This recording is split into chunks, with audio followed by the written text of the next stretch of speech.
বৃষ্টির কবলে বীজতলা। হ্যাঁ, মেঘের কবলে বীজতলা। বীজতলার পরিস্থিতি খুব ভালো নয়, পরিস্থিতি খুব খারাপ। মৌসুমি বায়ুর প্রভাবে আমাদের পশ্চিমবঙ্গে কিন্তু বিভিন্ন এলাকায় বজ্রবিদ্যুৎ সহ বৃষ্টির কারণে চাষিদের মাথায় হাত।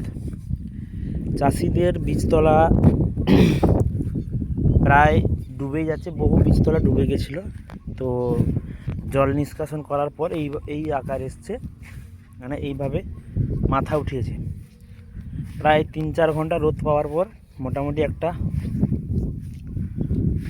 ভালো করে ভালো দেখাচ্ছে আর কি, সবুজ রোদ পাওয়ার পর সবুজটা ফুটে উঠেছে। নাহলে কিন্তু পরিস্থিতি খুব খারাপ।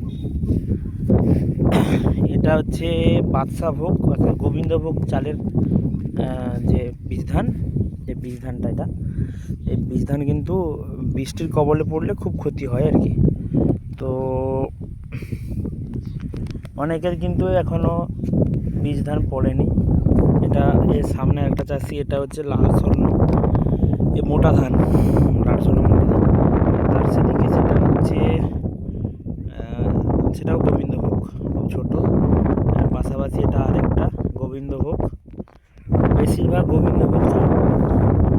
আর এটা আসছে মহারাজ, পুরোটা মহারাজ নয়, কিছুটা মহারাজ আছে, কিছুটা আছে লাল স্বর্ণ। আর একটা ওই দূরে আছে, এটা দেখানো যাবে না, এই যে আসছে না ক্যামেরাতে।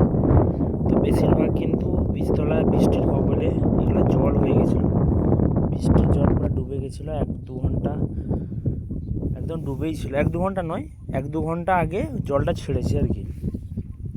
তো মোটামুটি যারা চাষি তারা জানে কতটা কষ্ট বীজতলাটা, এই বৃষ্টিকালে বীজতলা উঠানো। বীজতলাটায় বীজকে অঙ্কুরিত করার পর প্রায় 6 ইঞ্চি বা 8 ইঞ্চি মতো করে তুলতে, একটু হাইট করতে বহুত পরিশ্রমের প্রয়োজন। জমা জল একদম রাখা যাবে না।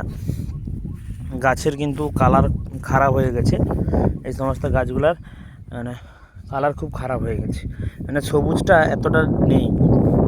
এটা আবার মেঘ উঠে গেছে, এই যে বিশাল মেঘ, আবার বৃষ্টি হবে, আবার ডুবে যাবে। দিলে কী হবে না, গাছের ক্ষতি হবে, কিছু গাছ পচে যাবে, কিছু গাছ মরে যাবে। সূর্যের আলো সেই সকাল 8টা থেকে বিকাল 3টা অবধি থাকে। তো এই সময়টা যদি সূর্যের আলো না লাগে, কিন্তু গাছের ক্লোরোফিল নষ্ট হয়ে যাবে এবং গাছ অঙ্কুরিত হতে পারবে না।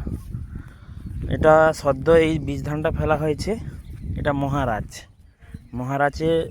অর্থাৎ যে মুড়ির জন্য যে ধানটা, সেই মুড়ির জন্য ধানটা ফেলা হয়েছে। কিন্তু এর পরিস্থিতি খুব খারাপ, এটা আদৌ উঠবে কি না জানি না, পরিস্থিতি ভালো না।